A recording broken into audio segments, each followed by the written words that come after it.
ওলি আহমেদ সাহেব বিএনপির নেতা ছিলেন এবং তিনি বিএনপি থেকে বের হয়ে গিয়ে দল তৈরি করেছেন, দল তৈরি করে জামাতের সঙ্গে এইবার ঐক্য করেছেন, করে তিনি সেটা প্রার্থী হয়েছেন। জামাত এনসিপি যাকে প্রার্থী দিয়েছে সে আসলে বিএনপির দলছুট ব্যক্তি। ফলে আপনি যদি ভোটেও দিতেন, বিএনপির সংসদ সদস্যরা কি তাদের দলছুট ব্যক্তিকে কখনো ভোট দিবে না। ফলে জামাত এনসিপির যে মানুষটিকে নির্বাচিত করেছে সেটা হচ্ছে বিএনপির বিরুদ্ধে বিএনপি থেকে বেরিয়ে যাওয়া, মোহামেডান থেকে বেরিয়ে যাওয়া আবাহনীতে খেলছে এরকম একজন ব্যক্তি। তো বিএনপির বিরুদ্ধে একজন প্রাক্তন বিএনপির মনোনীত ব্যক্তিকে তারা মনোনয়ন দিয়েছে। এতে তার জেতার কোনো সম্ভাবনা কোনোভাবেই ছিল না, না জনপ্রিয়তার নিরিখে, না ব্যক্তিত্বের নিরিখে, না এই বাস্তব বিষয়টাকে বিবেচনায় নিল। গতকালকে এই টকশোতে একজন জামাতের নেতা বলছিলেন যে যদি প্রকাশ্যে তো ভোট হয়েছে, যদি গোপনে হতো, প্রকাশ্যে ভোট হয়েছে মানে ভোটের সিস্টেমটা এরকম হয়েছে যে সবাইকে সাইন করে ভোট দিয়েছেন, যদি গোপনে হতো। জামাতের একজন সদস্য তো তিনি তার ভোটটা ফেসবুকে দিয়ে দিয়েছিলেন।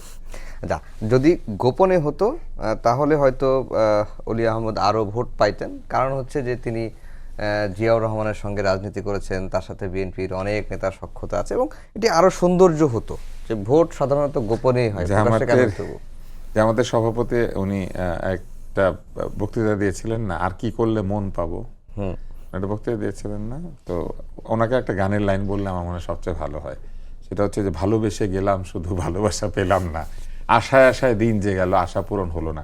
কি করে উনি আশা করেন যে ভোটটা এরকম হইলে ওনারা আরো বেশি ভোট পেতেন? মানে এই আশাটাই তো ওই গানের মতো আর কি, যে ওই যে মন পাওয়ার চেষ্টায় আছেন কিন্তু আশা পূরণ হবে না, এটা সম্ভব না, এটা একটা অসম্ভব প্রপোজিশন।